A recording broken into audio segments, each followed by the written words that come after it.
So many women have learned how to function, how to give, how to hold it all together. But somehow we have truly forgotten what it's like to feel at home, really at home in our bodies. And that's why we created Rooted in Desire, a 2-day tantric immersion just for women so that you can slow down and you can start to listen to your body so that you can release what no longer serves you and reconnect with your sensuality as something deeply intelligent and highly sacred. This is really more than a weekend. It's a reclamation for your confidence, for your sensuality, for your sovereignty. You, my friend, my sister, are meant to feel turned on and totally alive in your body. You're meant to trust yourself and you're also meant to trust others.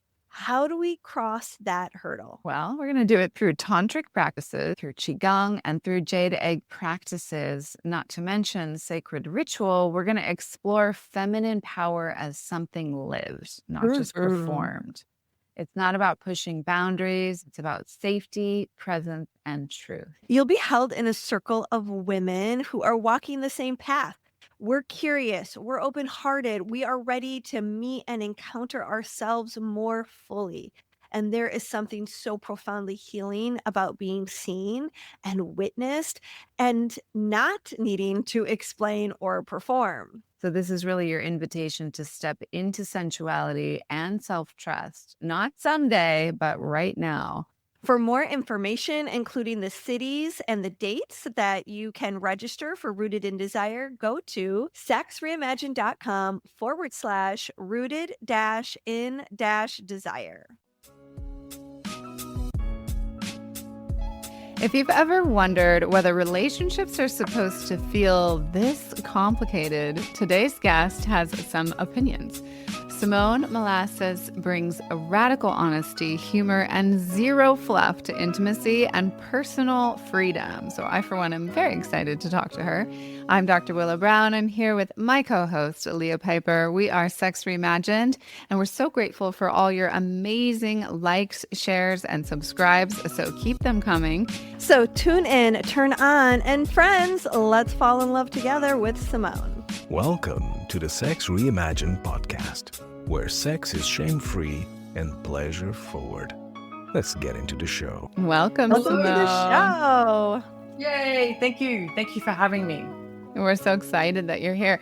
So let's just drop right in. Like, how is your approach to relationships different than other approaches out there?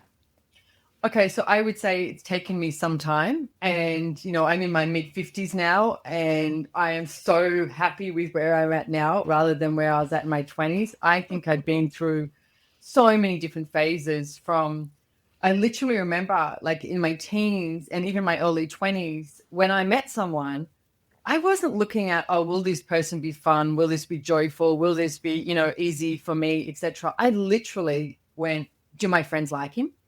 And I'm like, wow. It's like, and that's how I used to determine who I ended up dating, etc. And I would say, look, marriage has never been something I've desired. Like, even my last long-term relationship, my partner, I remember one day he said to me, if you want to get married, we can. And I went, is that a proposal? He was like, I guess so. And I'm like, I'm good. Yeah. I'm good. So it's never really been something that I felt I needed. I will say, like, social stigma, etc. I was like, oh, it's the right thing to have, a partner, and a right thing to have a boyfriend, and a right thing to have this. So I did live through that. And I'm going to say I probably struggled through that because I always had a sense that I was different. And for me, there was other things like, traveling the world, etc. That was really important to me.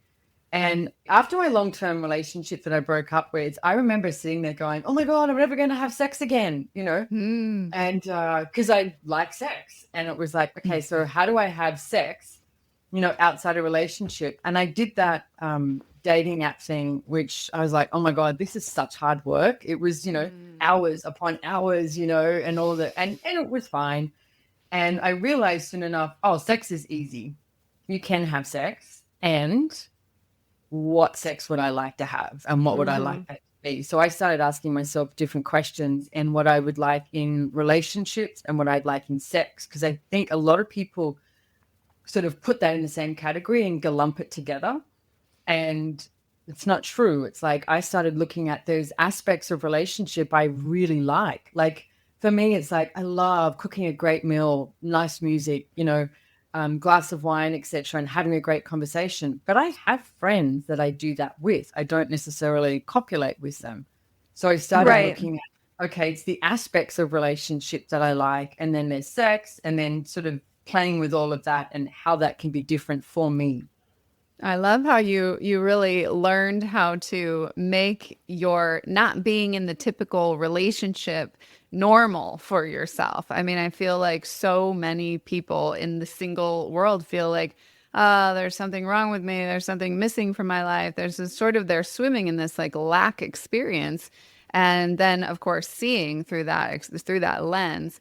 And so, I do the same thing where I'm like, okay, once a week, I want to cook for someone, and then I'll have my lover over here, and it's a little bit compartmentalized at the moment, which is actually just, fine for me at the moment. So it sounds like you actually have spread that out for a long period of your life. Yeah, and I think you just nailed it. You have to choose what's good for you, Like Mm-hmm.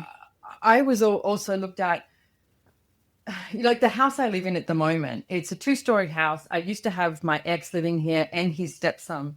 Now I live here. I brought him out of it. I live here on my own. And a friend of mine came one day and he went, "This is a really big house for one person." And I went, "Yep." And I love it. And it's like, like I do like to cook for someone. And I love to sleep in a bed with someone and wake up with them. And I also love not doing that too. So I think you really need to look at what works for you. And I'm not so sure I'm ever going to choose to live with someone again. And if I do, I need to, make more money and have a better place, because I would love, Downton Abbey, how they Yeah. have their own bedrooms and their own bathrooms. Maybe you can have an Right. interconnecting door. Even their own Maybe, wings yeah, sometimes. exactly. Exactly. Yeah. But here's the thing, why not ask for that? Like if you actually desire that, why not ask for that? And I think we get really limited by thinking that we can only create from a certain pool. And it's not true. It's like we need to ask for more. You're allowed to ask for more. You're allowed to ask Mm. for everything you desire. Mm. Okay, well, this is a little confusing to me because what I see, it's like, okay, you're going to have different sort of beloveds to experience different parts of life. And I think one of the traps we get into is we zero in on one person who has to take care of all of our needs. They have to be our best friend. They have to be our confidant. They have to be our lover. They have to be our support system and our financial buddy. And they have to love all the things that we love and do all the hobbies that we do and go on every single vacation. And they have to be the person we process with. And what, as Esther Perel would say, what was once the job of a village, we make the job of one person. Yeah. So what I kind of hear you saying is like, look, there's lots of needs that you have that you should be curating with people who are a good match for those needs. You support them, they support you, and you may really thrive in certain categories of life together. But I still think a lot of people are looking at an older model that's like, well, if you're my person, then we're doing this life together as a team. And it's not just us with a lot of people, it's you and me that make the us. But then I also hear you saying like, hey, you can have everything. When I hear that a lot of times coming from women, they want everything with one person. And they still believe that they can have everything with one person. And so half the time they're struggling and they're in anguish and they're facing all these obstacles because where's my person? Am I on track so far with what you're saying? Have I reflected back correctly? If I missed anything? No, Leah, I think you've nailed it. And I went through that. And my question would be is who does it belong to? Because if you look at how we grew up, like I said, I'm in my mid-50s. So it was, even at high school, what do you want to do when you leave high school? Okay, you could go study, you could do this. But it was very much like, are you going to get married and have kids? Like that was very, very acceptable. And not doing that and expected. Exactly. Yeah. And I left and traveled overseas for 3 years. And, I used to have lots of like these little mini relationships. Like I remember at one stage, someone nicknamed me the 3-month wonder, but I would like be in a relationship with someone for 3 months and then go, okay, that was awesome. And I think I'm done. I was Right. never looking for this long-term thing. Now, again, that's me. I've got a 22-year-old niece at the moment, and she cracks me up and all of her friends and where they're at, right? It's like, at some point, maybe at the moment, she's in a relationship with a young guy. Before she was seeing a girl, and then she was seeing multiple partners. And then like, they're all like, switching and changing, which I think is really beautiful situation that they can choose that Yeah. if that's working for them. Because I Yeah. also, some of them, they do want to get married and have kids. So for me, the most important element here is whatever you desire is not right and it's not wrong. It's like, what if now is the time that we could, look at what we truly desire and choose that? I mean, if you look at the history of relationships, why did we start marriage? Why did we start relationships? And it was mainly, for wealth building, land, Yeah. opportunities, like Yeah, it was a religious reasons. business proposal. Financial, Yeah. yeah, yeah. A lot of Yeah, it was all about that. I love this. Like one of the things I often say, people are like, "Well, what kind of relationship, are you looking for? Do you want to be in a polyamorous relationship? Do you want to be in a monogamous relationship?" And I always say, Non-monogamy, all I these want to terms. be in whatever relationship actually works. And so that's Yeah. what you're really saying is like what works for you and what works in the moment. That's the most important relationship, and that's what's kind of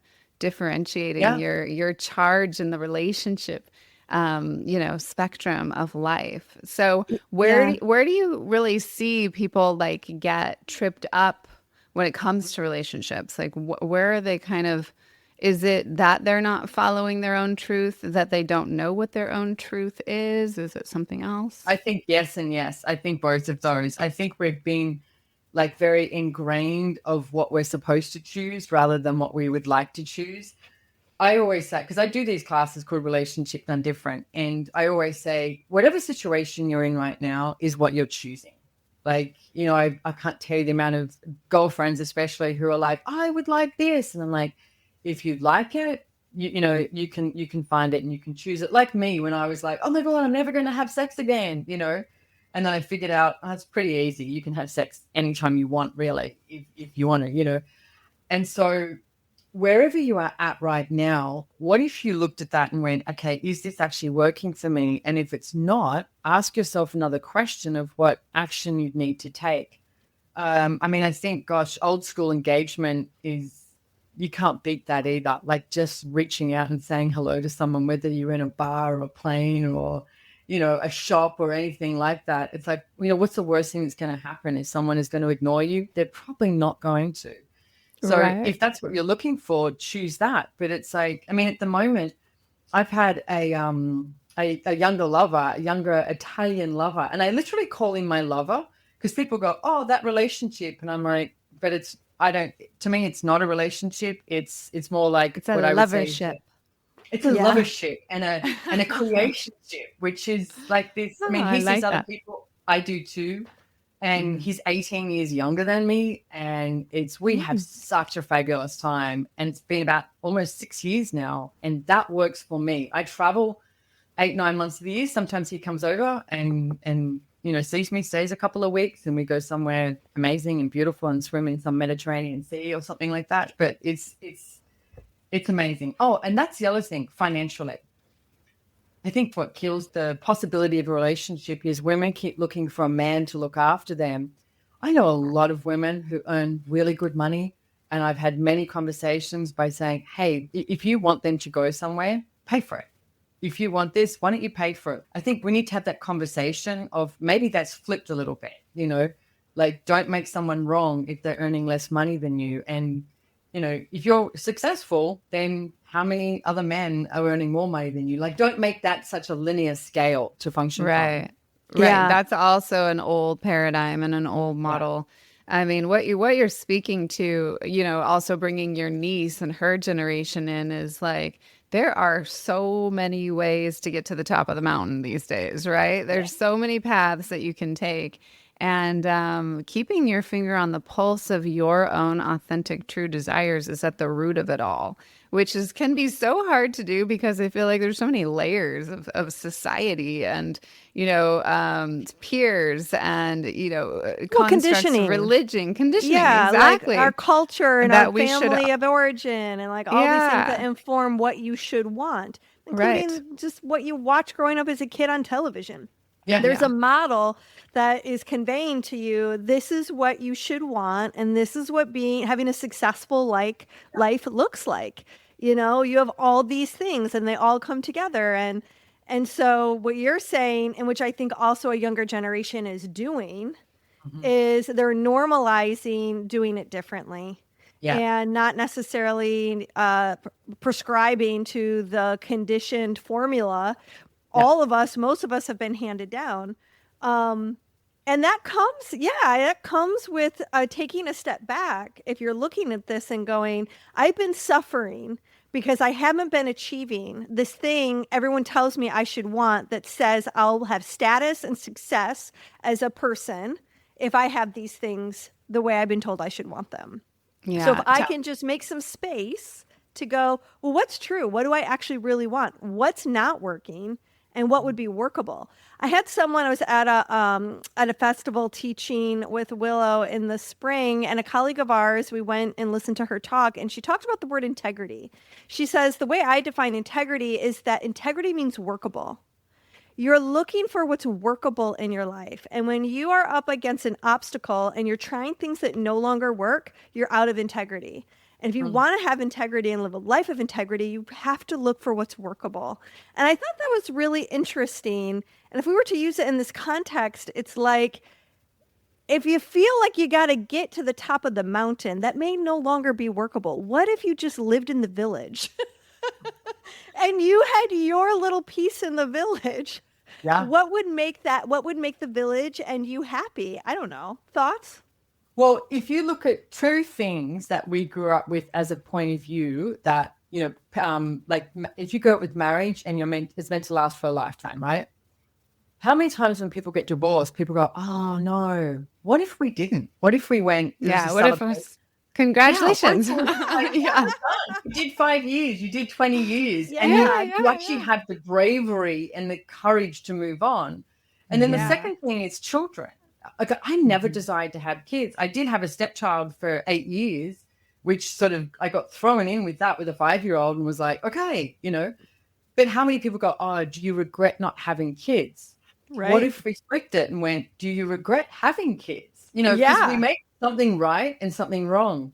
And I would like the world to be, there is no right and there is no wrong. What if it was more about the freedom of choosing? Yeah. I love that. I had to tell my aunt and my mom, I said, I got to set a boundary with you two because I don't want you to ask me anymore if I'm going to have kids. Every time I come home, you ask me about the kids thing. It's just, can we take it off the table? I'm not having kids. I'll let you know if I change my mind. But now you have your answer. Simone, tell us about these 5 elements of intimacy that you speak about in your book. Let's take a quick break. Hey guys, what would it be like if you could last 10 times longer when you're having sex? We are going to teach you how to gain massive confidence as a lover, all without performance anxiety, gimmicks, or prescription. This course is perfect for you if you've ever been mortified by a sexual encounter that ended way too early. Or if you've ever avoided intimacy out of fear that you won't last as long as your lover desires. Or maybe you long to give your partner multiple orgasms, but can't last long enough to make that a reality. Well, good news, we've got your back.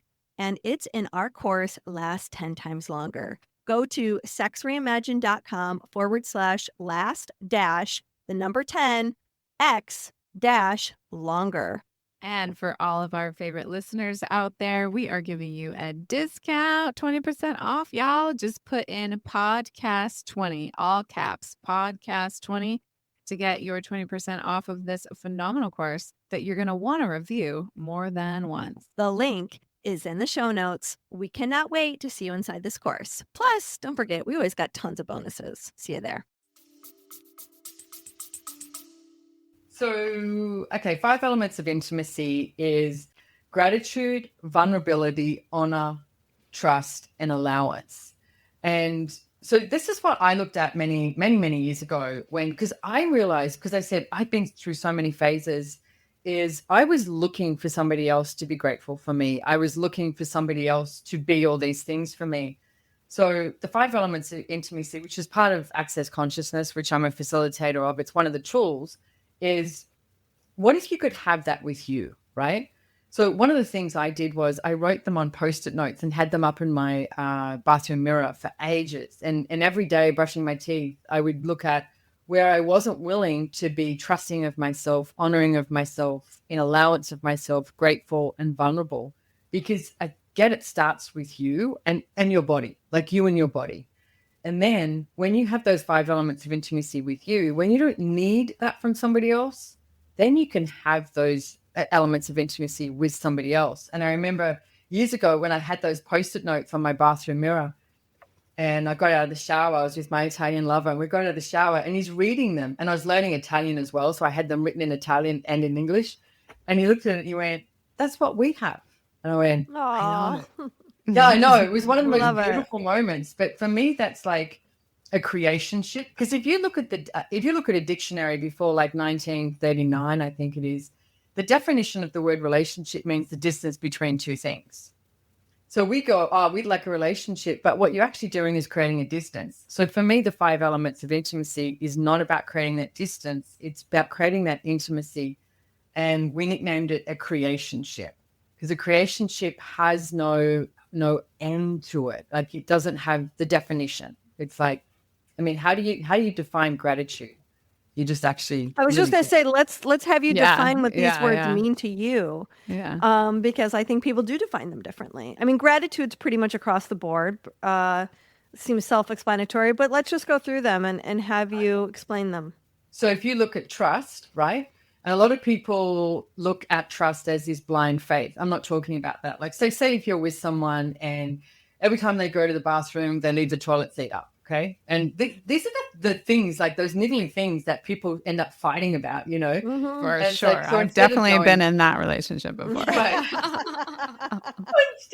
instead of Fucking like, put the toilet seat down. yeah, but here's the thing. What if you trusted that they were never going to do it? Right. You got to shift Well, you're what like, you're okay. trusting. Yeah. Yeah. You're like, okay, I trust that you're never going to do that, right? And it's like, okay. So it's like you're not trying, because can I tell you how many people, especially in the classes that I do, especially women, go, "How do I make my partner do this?" I'm like, you know what? If you want to train something, get a puppy.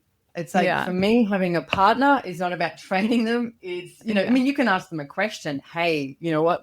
Could you help with this?" Or, I mean, I remember with my ex at one stage, financially, I was earning way more money and he's really good at spending money. And I said, "Hey, I need your help.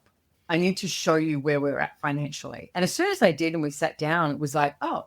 And then we started doing these weekly events where we'd go out to a really nice restaurant and we called it like our financial 101 dinners. So this dinner was about, let's get a nice bottle of wine, nice food, and let's talk about where we're at. What do we want to create? And so, but it gave that energy of, I guess that's going into honoring as well, of honoring me, honoring him, honoring our choices. Like, let's have that conversation, right? Then you've got allowance. Allowance is also not a doormat, okay? Allowance is not a doormat as in, you know, you just put up with things. That's not what I'm talking about.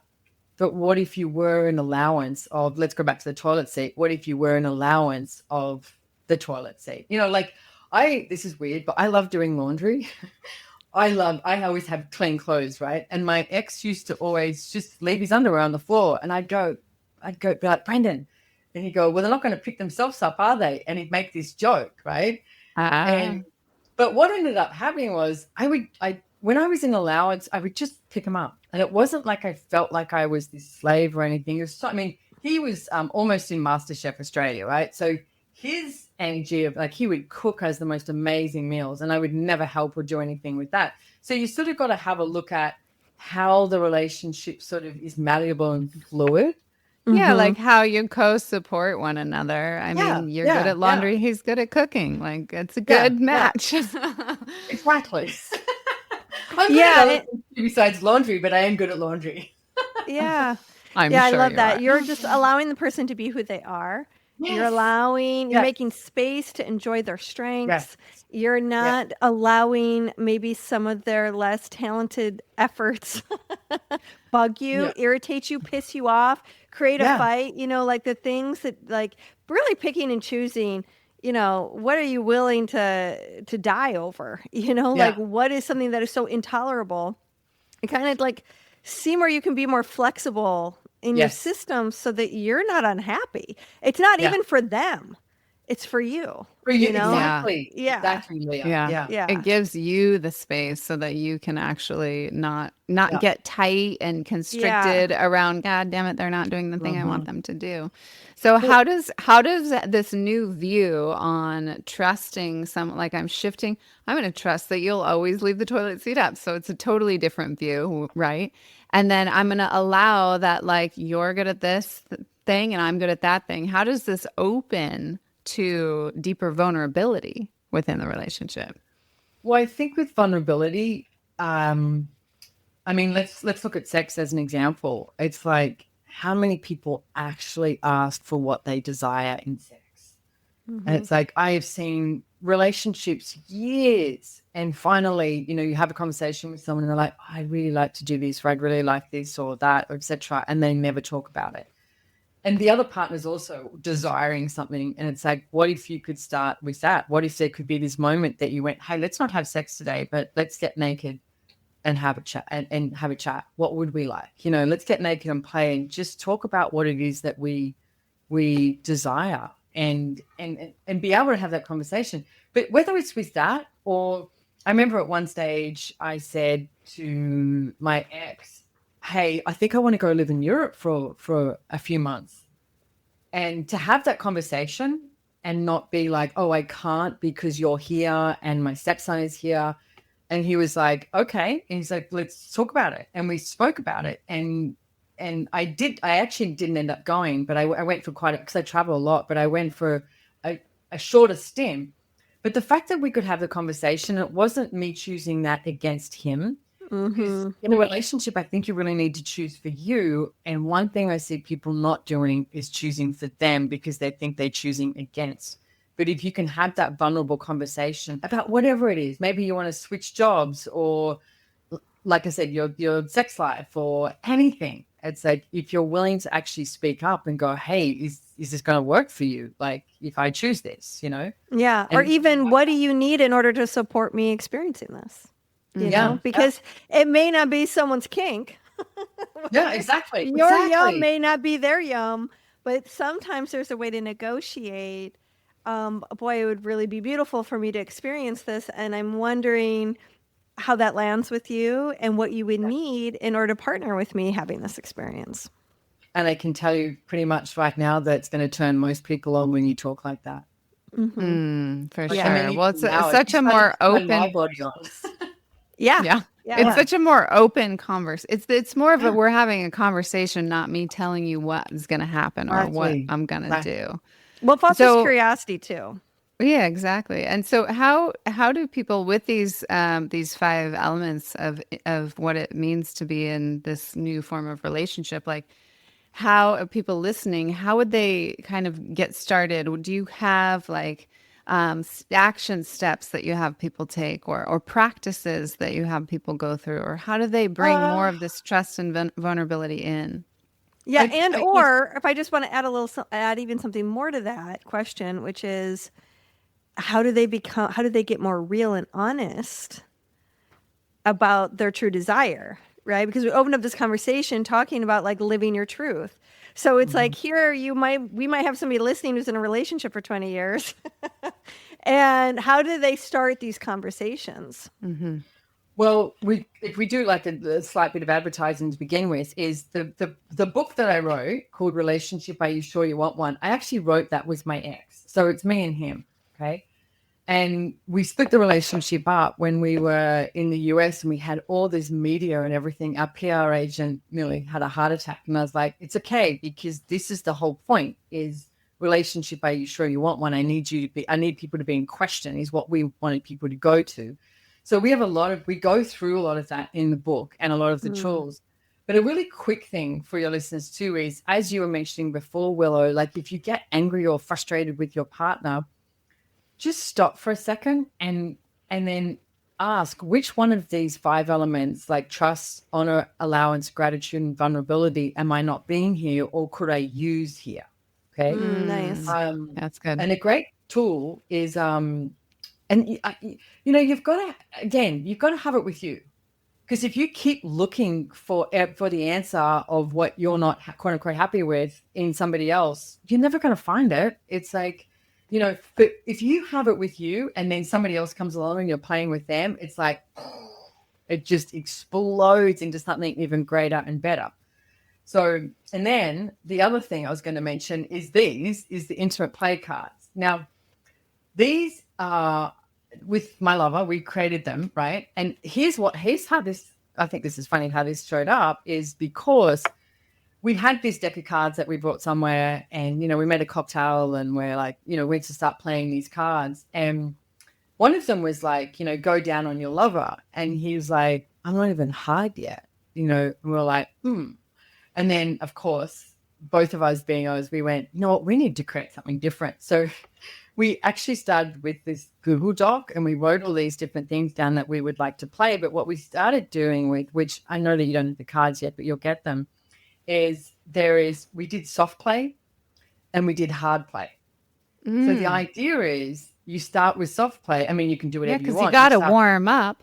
Exactly. I mean, I don't know about you, but it's like when I make out with someone and I've got clothes on, that's one of the sexiest things in the world because it's anticipation of yes, for sister. sure. Yes. Yeah. Anticipation all day long. Yes. And there's ones that like we have all these ones in here. It's like, like make out, like kiss your lover without allowing the bodies to touch, but it's for 2 minutes, right? So we have all of this. But here's the thing is this is again a deck of cards. Play it. It's meant to create this like intimacy between you. I didn't know to the extent that it would. Like we have a couple of friends of mine, they've been in relationships, one 8 years, one 12 years. One of them is like, she's a very successful dominatrix and everything. And she said, Simone, I've never had conversations like this with my partner. I didn't even realize that he wanted this because there's cards that pop up and maybe something shows up for someone and they're like, oh, I'm not sure I want to do that. Or they really want to do it, but they've never had the conversation. So for me, that was absolutely brilliant. That's what we desired. There was also my niece's friend, and so she's young, got a boyfriend, and she's asexual, or was asexual, I should say. And Ellen gave her a deck of these cards, and it was only a few weeks ago. And she said, "Hey, I really want to thank you," because her partner wanted to have sex, but she never wanted to have sex. So she said, "We play these cards now. We don't play the hard play. We only do the soft play." But we started to play the soft play, and it started to open everything up and they started to have sex again. But it's from that slow thing. I mean, I think so many of us, when we have sex, it's like how many people play, like really play for maybe hours or play for an hour with not actually copulating, It's like, my assistant said, every kid should have these because they just rush into going and having sex and going, yeah, I had sex, It's like, oh gosh, there's so much more to it than that, which I know you guys have explored. I checked out your website and I was like, damn girls, that's awesome. So I think that's kind of what we teach. I know, which the whole is great. Tantric path. Thank you for teaching that because it really should be out there in the world, like big time. Mm-hmm. Yeah. So these cards sound super fun, and it sounds like, you could kind of have like a set time, like let's have a card playing date where we're going to, hang out with them for a few hours. Or you could probably also use these cards like more in passing, more in like a quick, just to kind of like keep the cauldron boiling a little bit throughout the day. Is that possible? Yeah, absolutely. I mean, I've had so many stories of different people. There's a friend of mine in Scotland, and she says she left on the dining room table a note saying cards, with the cards just splayed out, cards or dinner. He was I like, love when that. you got home, she's like, He's all cards. cards. Yeah, exactly. I'd But be it's like, "Can I have both?"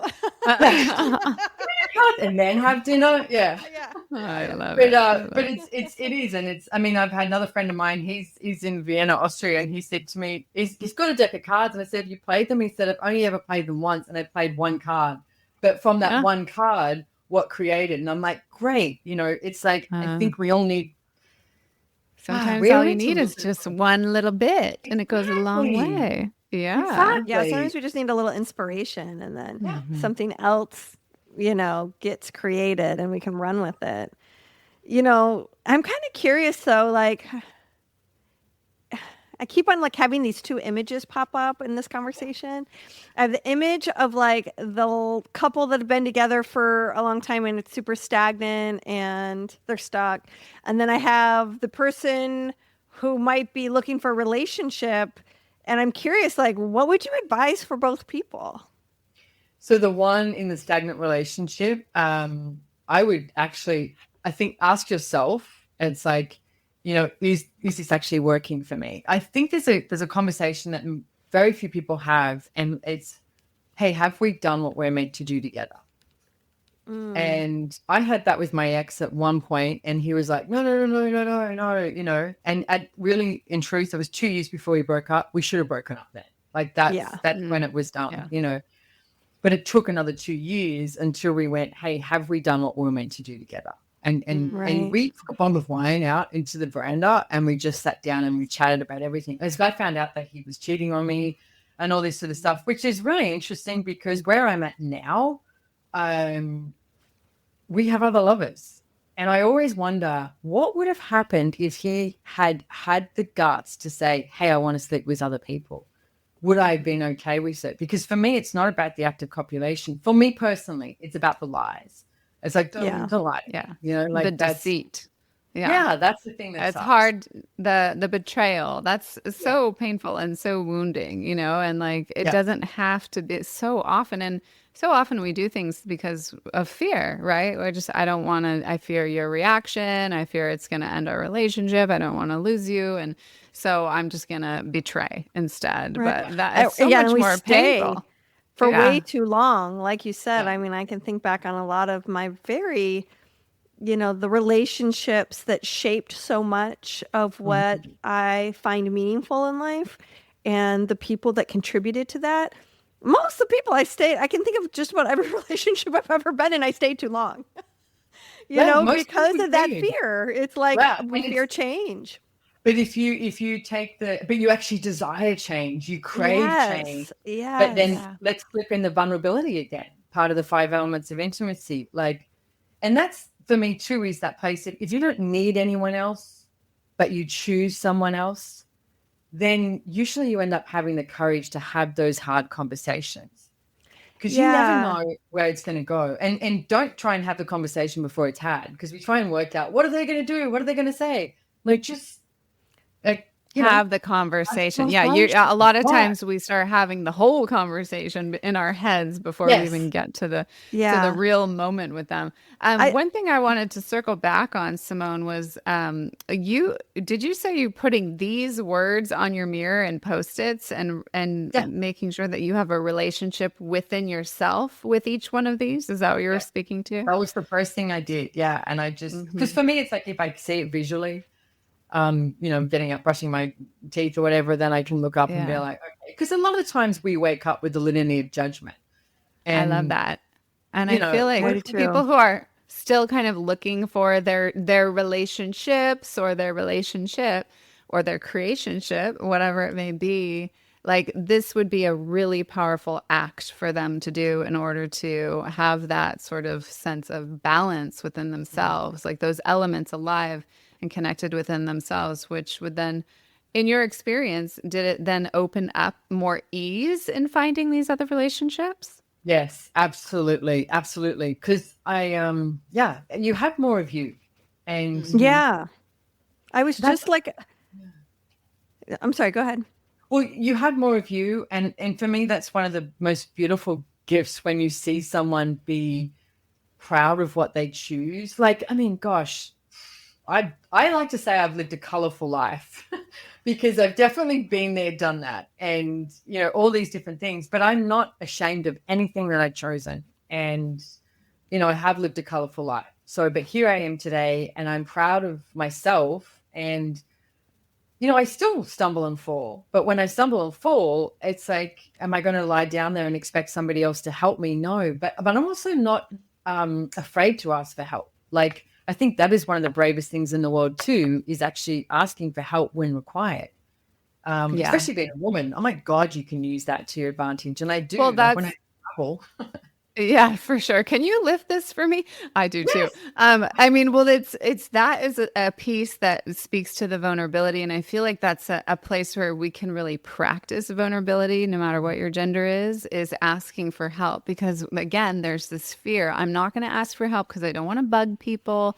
I don't want to be a burden. I don't want to get rejected. So there's all these things behind us not asking for help. But if you flip it around and you think about so and so asking you for help, like, of course, what a gift it is for me to give you help. So we're actually robbing other people of giving us the gift that would feel so good for them to give. So I love that you bring that in, because when we not only ask for what we want and what we need, but just, what we would desire, it really it gets us in the practice of vulnerability. Because I really feel like vulnerability is a practice. It takes doing it again and again to get better and It better takes at guts to show your guts. Yeah, it does. It does. It does. Yeah.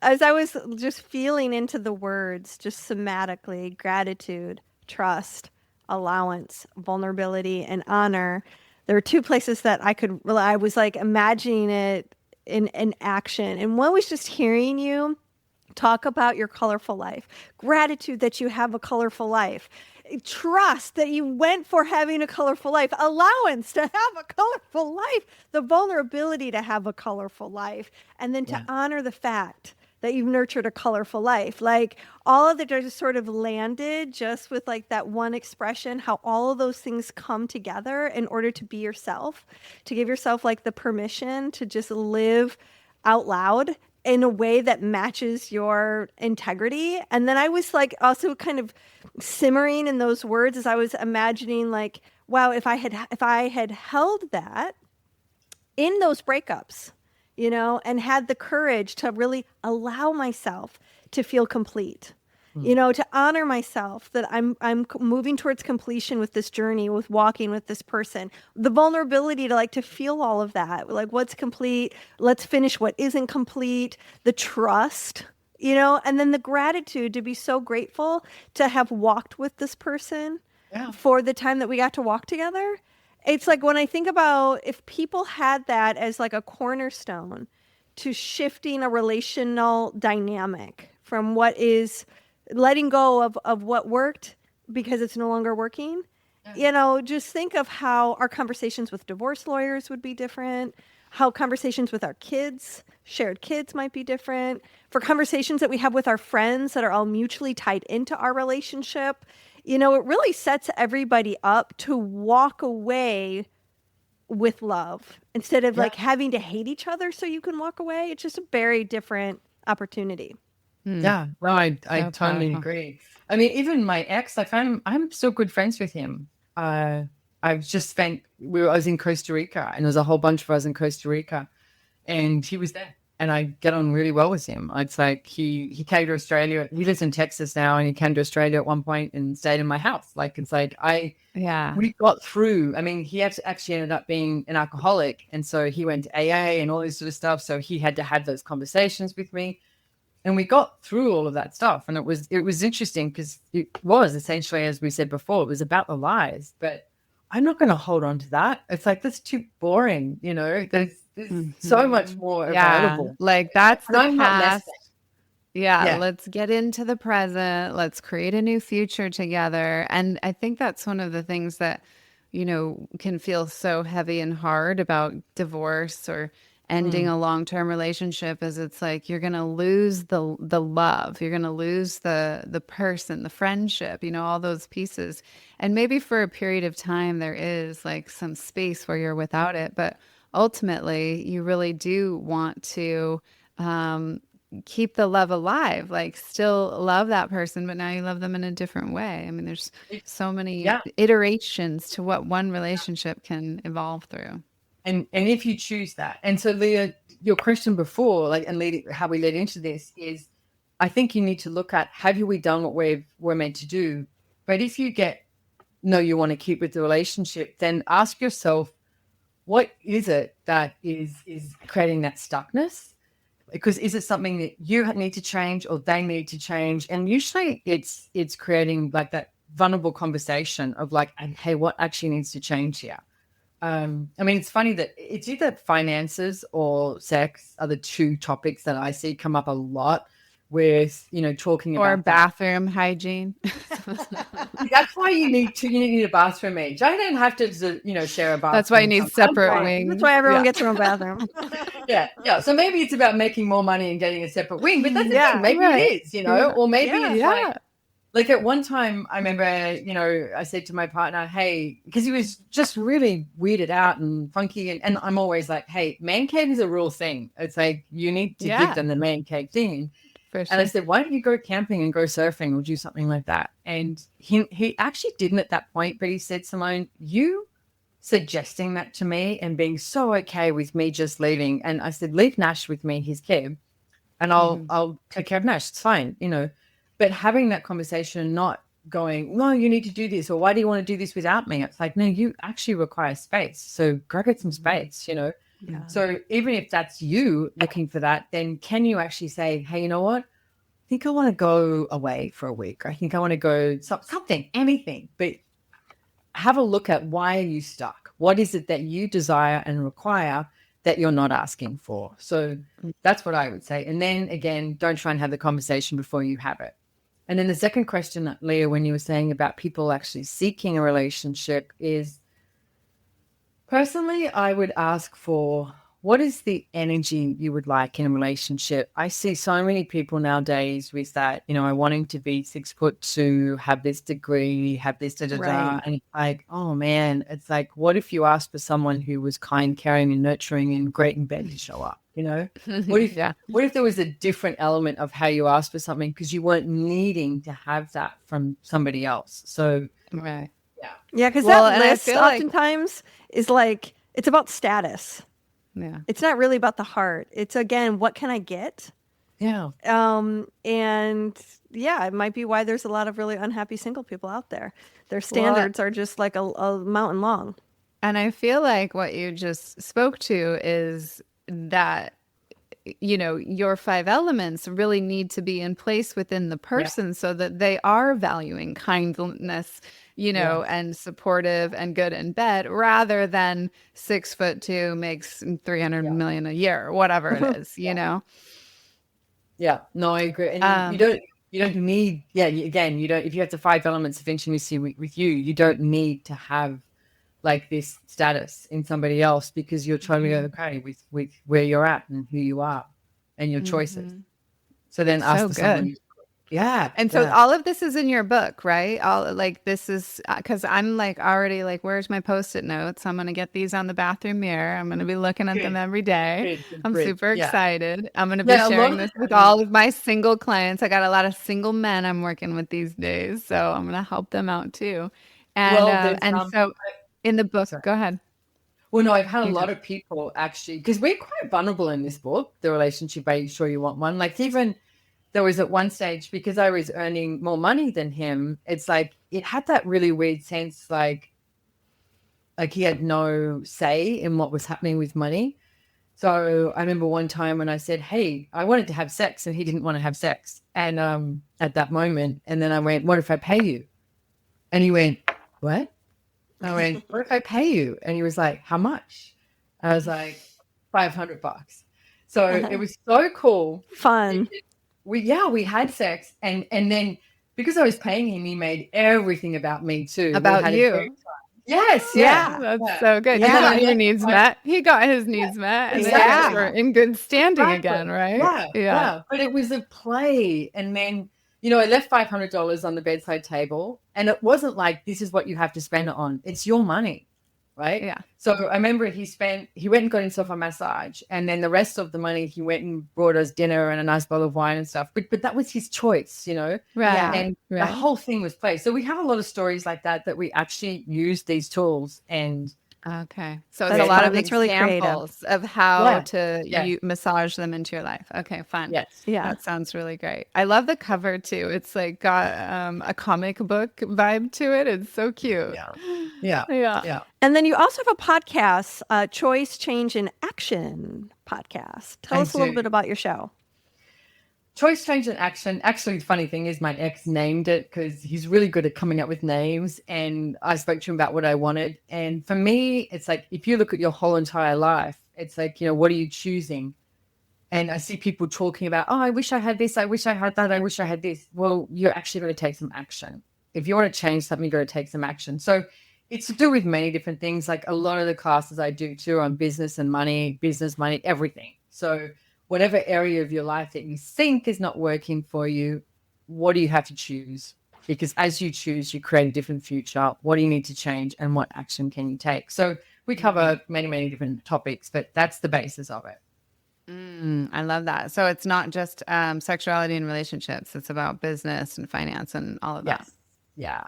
Which Absolutely. is, they're so synonymous. I mean, if your relationship to one thing is your relationship to everything. I'll never forget the year that I was like, really just examined like my relationship to money, my relationship to my sexuality, my relationship to a partner or to, family or whatever. We always think of relationships as just two people, but they're actually two really important sectors of our life. Relationship to health. We're doing a whole segment right now on biohacking for better sex, and like, how can that really change the way that you relate to your body and, your ultimate overall vitality and longevity. Yeah. And I know I looked at your website and I saw some of the courses that you have down the bottom, and I was like, that's really cool that you offer that. Because I remember years ago, I bought a course or something about how to give a man a penis massage. And I remember when I was like said to my lover, hey, do you want to do this? And he was like, I don't know if I'm going to get hard. No, it's not about you getting hard. Right. And it was like an hour and a half of just like pain. He almost fell asleep. And he said to me at that moment, he said, Simone, I think that's the moment you taught me how to receive. Wow. That's yeah. so beautiful. Yeah. That's so beautiful. That is, that gets right to the heart of it. That's all, the really. magic. I mean, that's Yeah. when we can open up our receptivity, then so much can come to us. Yeah. It's the same thing as like asking for help. It's actually a gift to the other person to help you, like they want to, So Yeah, and it also transcends something to a deeper level.